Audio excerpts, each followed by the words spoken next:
ময়মনসিংহের ভালুকায় পবিত্র ঈদুল আজহা উপলক্ষে সরকারের বিশেষ বরাদ্দের আওতায় বিনামূল্যে ভিজিএফ খাদ্যশস্য বিতরণ করা হয়েছে।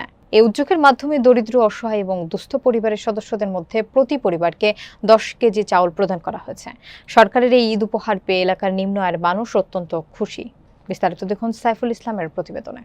সোমবার সকালে বিরুনিয়া ইউনিয়ন পরিষদে গিয়ে দেখা যায় ঈদুল আজহা উপলক্ষে দুর্যোগ ব্যবস্থাপনা অধিদপ্তরের ভিজিএফ কর্মসূচির আওতায় চাল নিতে বিভিন্ন বয়সের নারী এবং পুরুষ সকাল থেকে পরিষদ চত্বরে জমায়েত হয়েছেন। সকাল 10টার দিকে বিরুনিয়া ইউনিয়ন পরিষদ চেয়ারম্যান মোহাম্মদ শামসুল হোসাইন এই বিতরণ কার্যক্রমের উদ্বোধন করেন। এ সময় উপস্থিত ছিলেন ট্যাগ অফিসার, উপসহকারী কৃষি কর্মকর্তা মোস্তাফিজুর রহমান, বিরুনিয়া ইউপি সচিব এবং পরিষদের অন্যান্য সদস্যবৃন্দ এবং বিভিন্ন রাজনৈতিক নেতৃবৃন্দ ও স্থানীয় গণ্যমান্য ব্যক্তিবর্গ উপস্থিত ছিলেন।